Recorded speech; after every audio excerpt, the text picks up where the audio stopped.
Hello good afternoon to all the students of Sudama Devi Mahila PG college Chandauli. आज की जो class होगी वो हमारी कल की क्लास में हमने जो चूँकि सैटरडे को हमने क्लास नहीं ली थी किसी कारणवश, तो उसकी क्लास हमने संडे को ली। ठीक है, संडे को भी हमने क्या किया, आपके साथ नोट शेयर किया कि किस तरीके से क्वेश्चन लिखना है। ठीक, उसके बाद हम आपके साथ आज जो है वो डिस्कस करेंगे वो पेपर, वो क्वेश्चन की किस तरीके से कहाँ पे क्या चीज़ होनी चाहिए, किस तरीके से मैंने लिखा हुआ है, इसको थोड़ा सा इलॉबरेट करेंगे, थोड़ा सा एक्सप्लेन करेंगे और फिर आपके साथ आगे बढ़ेंगे। देखिए, ये जो मेरा क्वेश्चन है, ये क्वेश्चन है मेरा कि शिक्षा क्या होती है, शिक्षा से क्या अभिप्राय है, यानी what do you mean by the term education and what's the nature of education, please discuss this. इसके बारे में क्वेश्चन, ये मेरा क्वेश्चन था। ठीक है, देखिए बेटा, क्वेश्चन जो भी है जिस भी टॉपिक का रहेगा, चूँकि सबसे पहले मैंने एक चीज़ यहाँ मिस्टेक किया कि ये लिखना भूल गई कि ये कौन सा पेपर है। चूँकि ये जो एजुकेशन टॉपिक है ये पेपर 1 और पेपर 2 दोनों के लिए कॉमन है, तो फिलहाल जो हम लोग बात कर रहे हैं वो पेपर 1 की ही बात कर रहे हैं। ठीक है, तो देखिए हम आपको पेपर मान के चलते हैं कि ये मेरा पेपर 1 का पहला क्वेश्चन। ठीक है, देखिए जिसमें मैंने आपको बताया कि शिक्षा की परिभाषा हमको लिखनी है।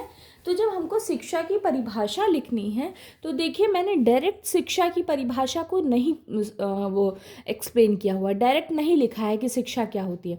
मैंने ये जो 3 लाइन आप देख रहे हैं यहाँ, शिक्षा एक स्वाभाविक प्रक्रिया है, जीवन पर्यंत मानव जीवन के जन्म से लेकर मृत्यु पर्यंत तक निरंतर चलती रहती है। यहाँ पे चूँकि ये चीज़ डिपेंड करती है कि आपका क्वेश्चन कितने मार्क्स का है। ठीक है, उस हिसाब से आप लिखते हैं। तो मान के चलते हैं ये क्वेश्चन मेरा 10 नंबर का है। ठीक है, 10 नंबर के हिसाब से देखिए आप कितना लिखते हैं। एक फ्रंट ये पेज, एक इधर वाला पेज, एक इधर का पेज और एक इसके बैक साइड का पेज, मतलब ये कुल मिला ले तो इस तरीके से पूरा पूरा फ्रंट बैक हमको ये लिखना होता है। ठीक है, देखिए यहाँ पे हमने क्या किया, आपको पता है कि पहले आप क्या करते हो, पहले प्रस्तावना बोलते हो। जब आप किसी को पढ़ाते हो तो पहले कहते हैं ना किसी चीज़ का माहौल बनाना, तो आप यहाँ पे माहौल बना रहे हो। माहौल बनाना इन द सेंस कि पहले उस चीज़ के बारे में थोड़ा सा लिखना, उसके बाद शिक्षा के बारे में लिखना शुरू करना। देखिए यहाँ तक हमने चीज़ों को लिखा हुआ है। उसके बाद हमने यहाँ पे एजुकेशन शब्द की उत्पत्ति किस तरीके से हुई है उसमें भी देखिए, अभी मैंने शिक्षा वाला तो लिखा ही नहीं, छोड़ दिया।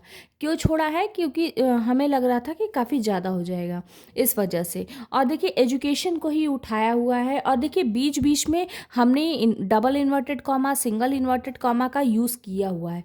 इससे क्या होगा, इससे ये होगा कि आप कुछ चीज़ों को, चूँकि हमने ये देखिए शॉर्ट में अपनाया हो, तो इसको जब आप लिखोगे तो इस तरीके से प्रॉपर एग्ज़ाम में लिखिए तो डबल इन्वर्टेड कॉमा जैसा प्रॉपर होता है, सिंगल इन्वर्टेड कॉमा जैसा प्रॉपर होता है। देखिए क्या ये मैंने एक सिंगल पेन का ही यूज़ किया हुआ है, फिर भी ये चीज़ें, ये हेडिंग जो है वो हाईलाइट हो रही हैं।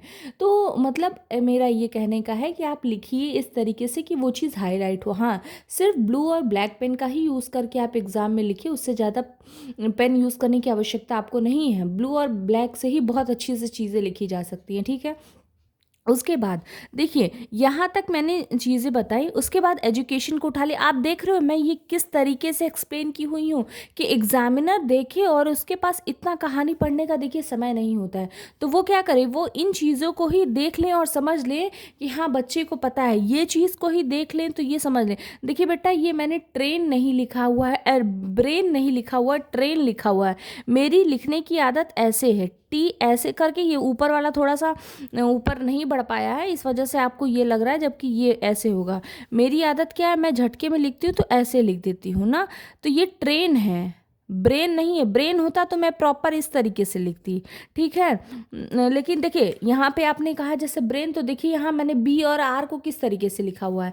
यहाँ देखिए, यहाँ पे तो अभी मैंने ऊपर कर दिया है ना, लेकिन यहाँ पे मैंने ट्रेन नहीं, ब्रेन नहीं, ट्रेन लिखा हुआ था। एक बच्चे ने कहा था कि आपने ब्रेन लिखा हुआ, मैंने कहा नहीं, ब्रेन नहीं होता बेटा, ट्रेन होता है। ठीक है, चलिए देखिए इस तरीके से ये लिखा हुआ। जो इंग्लिश में एग्जाम देंगे बच्चे, वो to mould, to train, to lead out, to bring out, इस तरीके का ये वर्ड लिखेंगे। ठीक है, हिंदी वाले बाकी अपना सीखना, आगे बढ़ाना, विकसित करना, ये सारी चीज़ें ऐसे लिखेंगे। ठीक है, उसके बाद अब देखिए आप इस पेज पे आ जाइए।